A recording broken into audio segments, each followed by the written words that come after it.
شروع میں پیشاب میں جلن ہوتی ہے، پھر کسی انگریزی دوا کے استعمال کے بعد جلن کم ہو جاتی ہے یا مکمل طور پہ ختم ہو جاتی ہے، لیکن وہ کچھ دن کا ہی فائدہ ہوتا ہے۔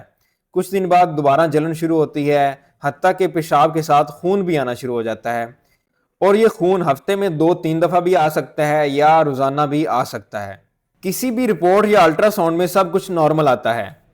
یہ مسئلہ عام طور پہ خشک گرم مزاج کی زیادتی کی وجہ سے ہوتا ہے، جس کی وجہ سے جسم کی ضروری رطوبات بھی خارج ہو جاتی ہیں۔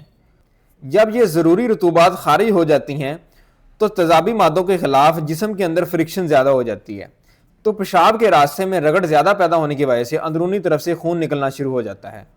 اس مسئلے کا غذائی علاج بھی ممکن ہے۔ صبح ناشتے کے وقت 5 تولہ گلقند 1 تولہ سونف کے ساتھ کھا کر دودھ پیا کریں، یا پھر گاجر کا حلوہ یا گاجر کا مربع بھی کھا سکتے ہیں، یا بادام کا حلوہ بھی ناشتے میں کھا سکتے ہیں۔ دوپہر کے وقت گاجر، مولی، شلجم، کدو، ٹینڈے، پیٹھا، توری، یہ سبزیاں دیسی گھی اور کالی مرچ میں پکا کر کھائیں۔ رات کو بھی انہی سبزیوں میں سے کوئی نہ کوئی چیز کھا سکتے ہیں۔ اگر مرض زیادہ پرانا نہ ہوا، مرض کی شدت زیادہ نہ ہوئی، تو اس علاج کے ساتھ ہی، اس غذا کے علاج کے ساتھ ہی مکمل آرام آ جائے گا۔ لیکن اگر مرض کی شدت زیادہ ہوئی تو کچھ نہ کچھ آرام تو آئے گا ہی، لیکن ساتھ دوا کی ضرورت ہوگی۔ اس کے لیے آپ قانون مفرد اعضاء کے کسی بھی طبیب سے رابطہ کر سکتے ہیں۔